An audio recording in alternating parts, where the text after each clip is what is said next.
Terence, when did you know that you were going to beat him over here on your left? When he signed the contract. So was told Canelo Alvarez, take the rematch. All right, why would he start negotiating? And there's a few things going on here. Number one, there was a rematch clause.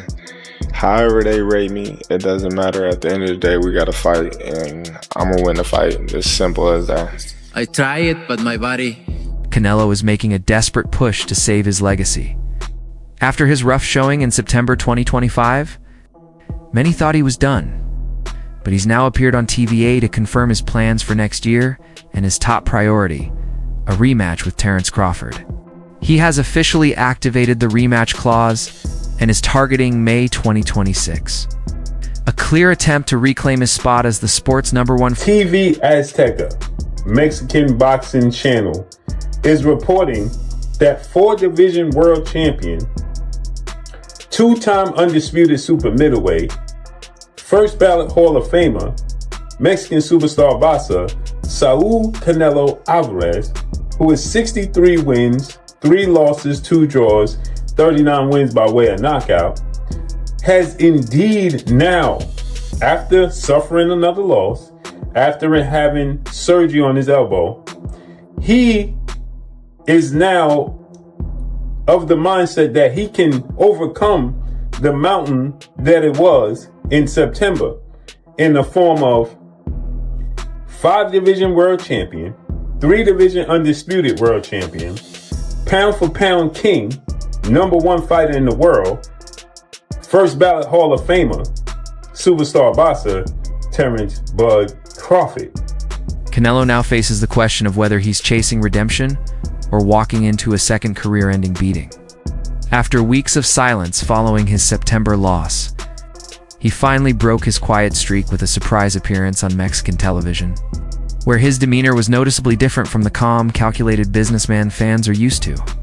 Network reports confirmed that Canelo made one thing absolutely clear. His top priority is a rematch with Terence Crawford.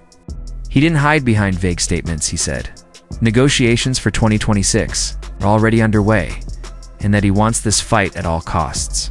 I'm not bull-jiving. Listen, Saul Canelo Alvarez versus Terence Bud Crawford in negotiations to happen 2026, the rematch. And let me tell you something. He's not looking for a tune-up fight or an easy payday against a mandatory challenger. He's fixated on the one man who made him look ordinary. You describe what it all means to you to have, you just made like a whole resume of stuff tonight. It means a lot to me because, you know, anybody can be a nobody, like I said, you know, and that's all they say I've been fighting is nobodies. So what can they say now? Somebody tell me, what can you say now? You can say congratulations. That's it. What can you say? Any words? Let me tell you, that phrase at all costs says everything. Canelo, who normally negotiates from a position of power with catch weights and rehydration demands, is now courting 2 insiders willing to bend just to get Crawford back in the ring. A clip circulating on X, formerly Twitter, shows a man who looks nothing but determined. I believe they have a rematch clause. I'm not sure exactly. I mean, I'm sure there's some kind of wording because Canelo doesn't enter a fight without some kind of wording in terms of a rematch clause. But he's just not going to beat Terence Crawford. It's the style's all wrong for him, the movement's all wrong for him. And that's what I said. You know, going into the fight, I really believed Crawford would win in the style that he did. But why the obsession? To understand it, we have to go back to the night the myth died.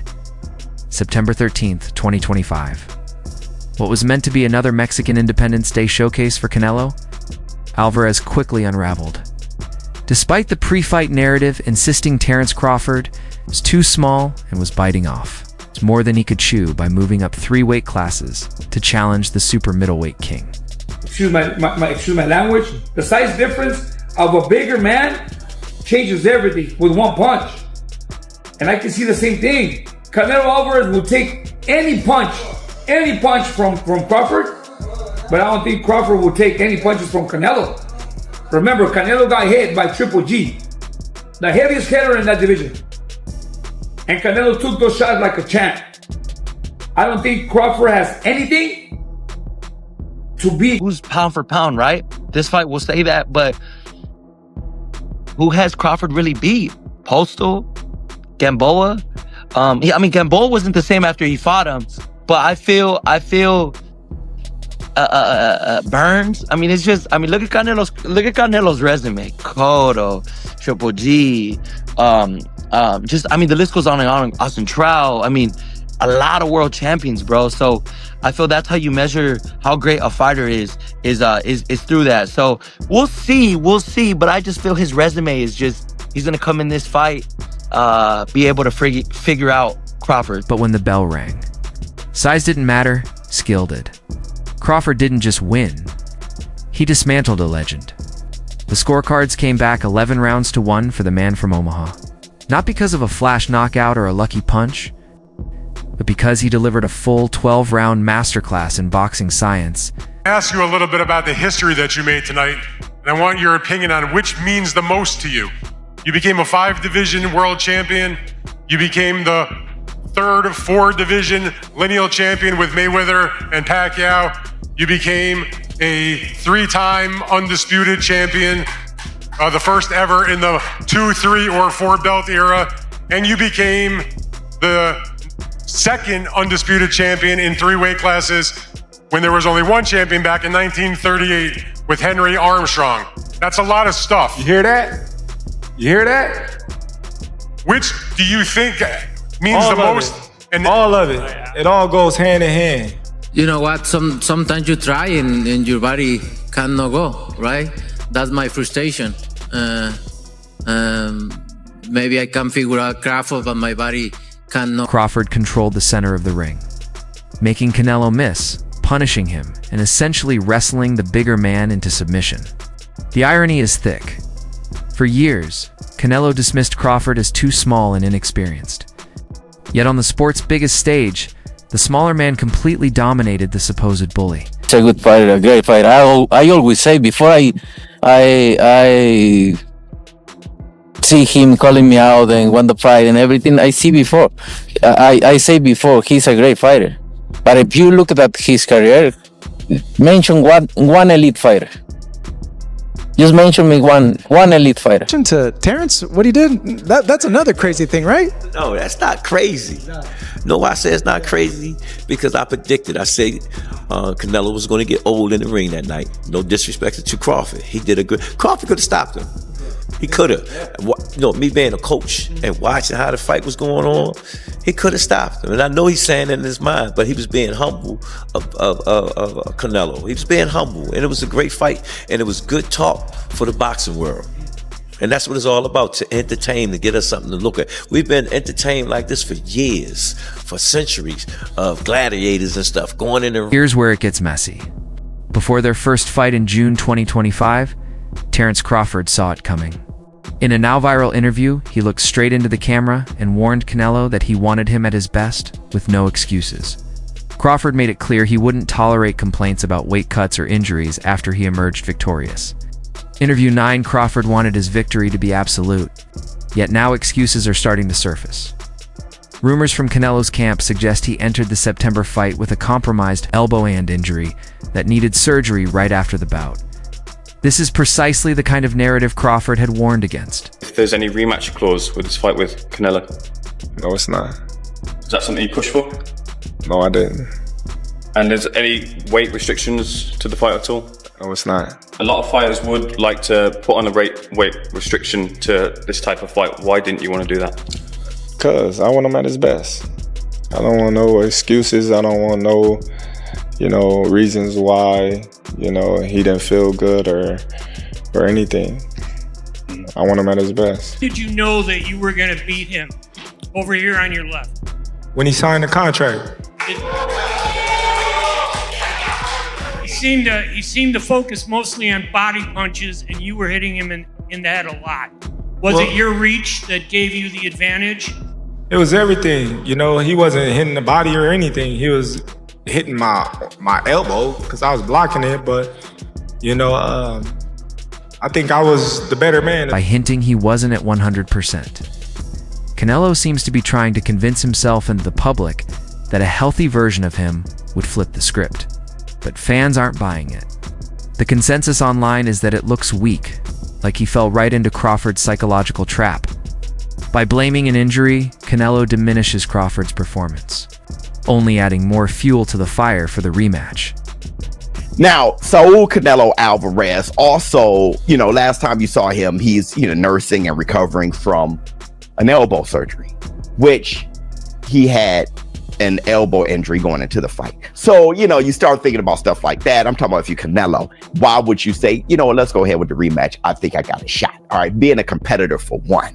All right. And number two, the fight was closer technically than you thought because you were in there. And in there, you felt like you were getting your ass whipped. And number three, you went in there nursing an elbow injury. So it's like, I think I may have a chance if I'm 100% healthy. All right. He feels the same way about Bivol because he had a wrist injury going into the Bivol fight. So it's just, you think about all those things. Canelo has lost before to Floyd Mayweather in 2013 and Dimitri, rival in 2022. But this feels different. Against Mayweather, he was young and inexperienced. Against Bivol, he faced a naturally bigger light heavyweight. This time there's no excuse. He was in his prime weight class, facing a man who began his career at lightweight. Canelo Alvarez, take the rematch. All right. Why would he start negotiating? And there's a few things going on here. Number one, there was a rematch clause. And I do know right after the fight, Canelo Alvarez was like, there was nothing I could do with him. But I think what happens is you start to sit back. Let me look at the fights. Let me think about this. The fight was closer than I thought. That's what Canelo's thinking, right? Because technically it was. All right, when you think about the copy box, put a pin in that. We all know Terence Crawford whooped that man's ass 11 rounds to 1 in reality, all right? But if you count, punches, landed or copy box, statistically, technically, it was. Sources close to Canelo's camp suggest his ego cannot handle the loss that's consuming him. He feels compelled to reclaim his crown, a sentiment echoed by many fight commentators.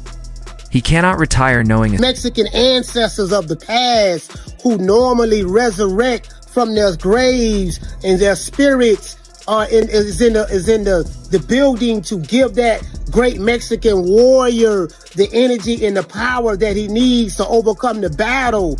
Well, that didn't work this time. The slim, skinny, dark-skinned dude from Omaha, Nebraska beat you in front of all of those people. So Canelo got to get it back in blood. I respect that, Nello. Go back and do your thing, run it back, and see what you can do differently. You dig? Y'all let me know what do you think about this Canelo rumored to want to rematch Terence Crawford in his next fight. Peace. Closer at the weigh, and I was like, my heart was like, nah, Canelo's got this, but deep down I kind of knew that it was all wrong for him. And to be honest with you, Canelo knew it was all wrong for him. I had the conversation with Canelo Alvarez probably, a year ago, about Terence Crawford, and he was like, "No, why would I fight Terence Crawford? He hates that style."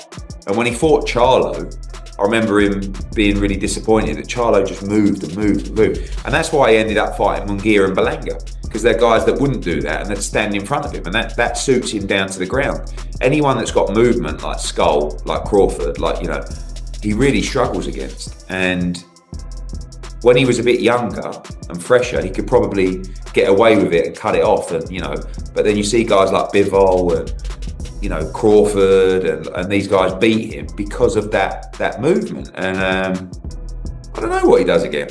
I mean, the biggest money fight out there for him is the rematch with Crawford. Skinny guy from Omaha took his place.